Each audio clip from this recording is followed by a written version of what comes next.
Bonjour à tous, on se retrouve comme d'habitude pour une nouvelle vidéo. Aujourd'hui, je vous parle de comment bien réviser. Vous avez été nombreuses et nombreux à regarder ma vidéo sur comment survivre à l'université. Je vous mettrai le lien en bas si vous ne l'avez pas déjà vu, je vous la recommande fortement.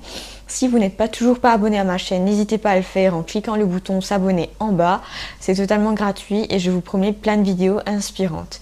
N'oubliez pas de mettre un j'aime sur la vidéo si vous la trouvez bien. Donc aujourd'hui, je vous donne quelques conseils sur comment bien prendre des notes, comment faire des fiches et comment j'utilise moi mes infos pour faire des fiches et comment bien réussir à l'université.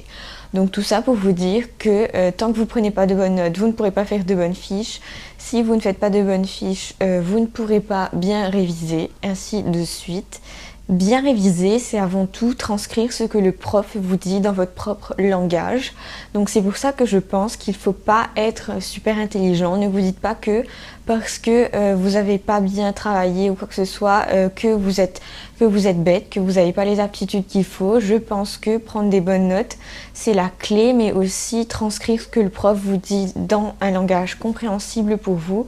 C'est ce qu'il faut vraiment faire à la fac. Donc donnez-vous du mal pour comprendre, pour détecter en fait les points clés, pour comprendre les infos essentielles, pour que vous puissiez au moins prendre des bonnes notes. Aussi, je pense que ce que le prof dit ne devrait pas être utilisé tout seul.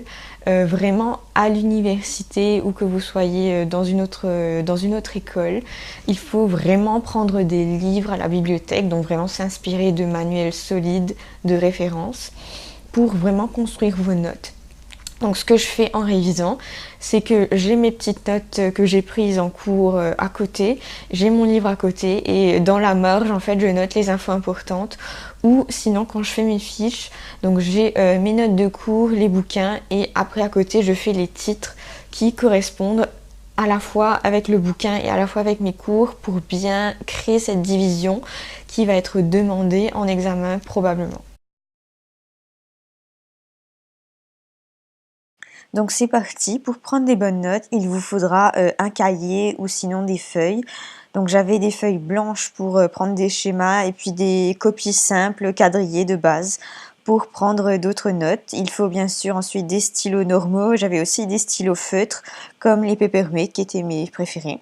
J'avais des surligneurs au cas où. J'avais aussi un dictaphone la première année où je prenais vraiment les notes et je recopiais. Et puis si vous avez un téléphone, c'est aussi bien pour prendre des photos du tableau. Maintenant, je vous montre un exemplaire de mes cours. Voici un exemplaire. Donc j'ai toujours la date, le nom du prof et le numéro de l'UV dans le coin de droite. Et puis le titre en rouge, bien sûr. Je fais bien attention à noter tous les sous-titres en fait de différentes couleurs. J'utilise toujours les couleurs bleu, noir ou rouge pour rester simple. Donc vous voyez là mes sous-titres en bleu. Et puis il y a plein de gribouillis, de ratures dans la marge, en fait, qui correspondent à ce que le prof disait au fur et à mesure. Je notais dans les parties correspondantes. Donc ça a l'air fouillis comme ça, mais c'est une vraie organisation et je sais exactement qu'est-ce qui va où. Donc moi je vous dis, ma technique pour réviser était de faire des fiches. Pourquoi des fiches?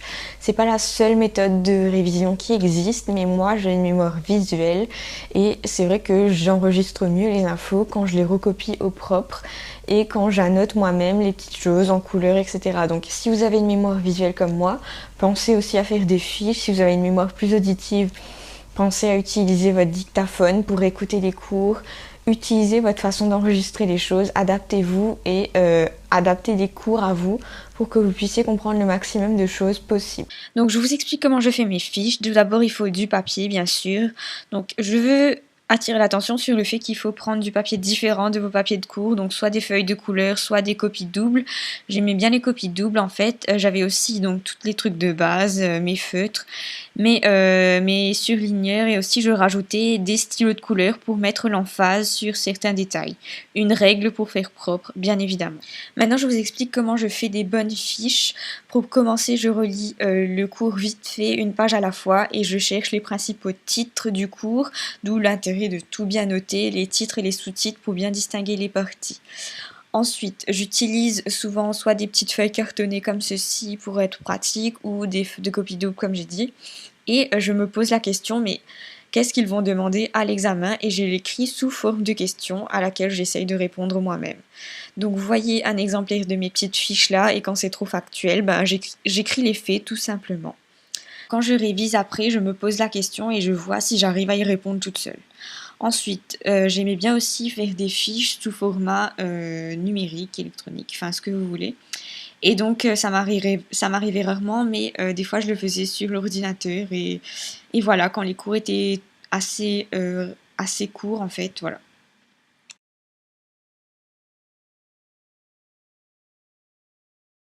Et pour finir, j'ai deux derniers conseils à vous donner que je n'ai pas pu illustrer parce que je n'ai pas mes cours avec moi et que je m'en suis probablement débarrassée ou stocké quelque part. C'est la première chose, c'est quand vous avez des schémas à apprendre. Moi, j'ai eu beaucoup de schémas à apprendre parce que j'étais en études scientifiques. Ce que je faisais, c'est que j'imprimais mes cours, donc souvent les profs vous mettent ça en ligne. Je les imprimais, j'imprimais que les schémas, attention à l'environnement. Et je découpais le schéma en question, le schéma qu'il fallait retenir et j'imprimais en noir et blanc, attention. Et ensuite, j'annotais le schéma avec mes stylos de couleur, comme ça j'enregistrais bien. Sauf qu'en fait, je recollais le schéma dans ma fiche, exactement là où, dans la partie où c'est censé être. Comme ça, en relisant ma fiche, et ben, je vois exactement de quel schéma je suis en train de parler et quel schéma ça fait référence. La dernière chose sur laquelle je ne cesserai d'insister, c'est de faire les annales. Je vous ai dit dans ma vidéo sur comment survivre à l'université que moi, ça a été une stratégie définitivement positive et utile de récupérer les annales. Donc moi j'avais ça à travers une asso, fallait payer une cotisation, mais je récupérais les annales et puis je les faisais soit juste avant les examens ou tout au long du semestre selon mes capacités, mais en tout cas je révisais vraiment tous les jours. Dans ma vidéo précédente aussi, n'oubliez pas d'aller la regarder, j'insistais sur le fait que je révisais vraiment tous les soirs en fait, dès que j'avais l'occasion de faire mes fiches, plutôt je pouvais les faire et plutôt je les faisais. Tout ça pour bien intégrer avant d'aller au cours suivant. Donc, par exemple, si j'avais un cours le lundi, je faisais en sorte d'avoir fait ma fiche au plus tard le mercredi. Sachez aussi que si vous êtes à l'université ou dans une autre école similaire, et ben, il y aura des contrôles continus, souvent dès le premier mois d'études. Donc, n'oubliez pas de réviser tout le long, ne vous laissez pas aller dès le début et révisez vraiment le plus tôt possible. Voilà, c'était tout pour ma vidéo d'aujourd'hui. J'espère que vous avez aimé et que vous avez trouvé ça utile. Si vous utilisez une des techniques que je mentionne, n'oubliez pas de mettre un j'aime sur cette vidéo et de vous abonner si vous aimez mes vidéos et que vous voulez un tout petit peu plus d'inspiration toutes les semaines. Je vous dis à très bientôt pour une nouvelle vidéo et je vous souhaite une bonne fin de journée.